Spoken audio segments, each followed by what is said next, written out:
দীপৰ বিলত আহিছোঁ। ইয়াত দীপৰ বিলত বহুতো জাম দেখিবলৈ পোৱা গৈছে, কাৰণ দীপৰ বিল আমাৰ অসমৰ এটা বিখ্যাত ঠাই, যিটো ঠাই সকলোৱে চিনি পায়, কিন্তু বহুতে আহি পোৱা নাই। গতিকে আপোনালোক আহিবলৈ অনুৰোধ জনাইছোঁ। চাই যাব বৰ্তমান দীপৰ বিলৰ পৰিৱেশ আপোনালোকে দেখি আছে, এটা সুন্দৰ পৰিৱেশ, সেউজীয়া পৰিৱেশ। ইয়াত বহুতো মানুহৰ সমাগম দেখিবলৈ পোৱা যায়। বহুতো ঠাইৰ পৰা, বিভিন্ন ঠাইৰ পৰা ইয়াত তেওঁলোকে ফুৰিবলৈ আহে আৰু দীপৰ বিলৰ মজাটো ল'বলৈ আহে।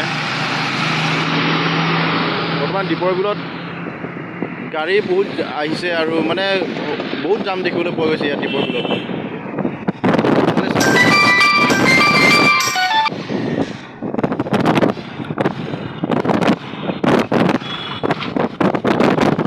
এয়া হৈছে দীপৰ বিল।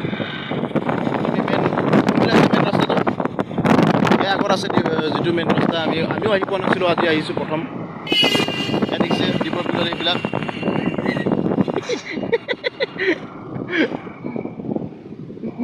হাই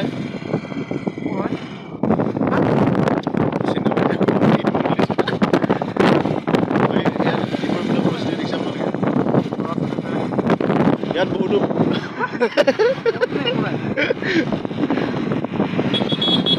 বহুতে ইয়াত প্ৰেম কৰিবলৈ আহে, সকলোৱে গাৰ্লফ্ৰেণ্ড বয়ফ্ৰেণ্ড লৈ আহে। মোৰ কিন্তু পানী বুলি ক'লে ভয় লাগে দেই, পানী দেখিলে ভয় লাগে। পানীৰ ওচৰত নাযাওঁ কিন্তু দেই, তই যাবি। দীপৰ বিল বন্যপ্ৰাণী অভয়াৰণ্য, এইখন হৈছে অভয়াৰণ্য। ইয়াতো সোমাব পাৰে যিসকলে সোমায়, মজাটো ল'ব পাৰিব। আমি এতিয়া মজাটো নলওঁ, আমি আগত গৈ আছোঁ। আগত আমি মজা ল'ম।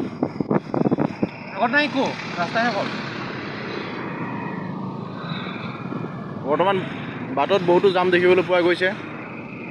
বহুতো কষ্টৰ মাজেদি আমি আগবাঢ়ি গৈ আছোঁ। এতিয়া আমি বাইকখন ইয়াতে থ'ব লাগিব।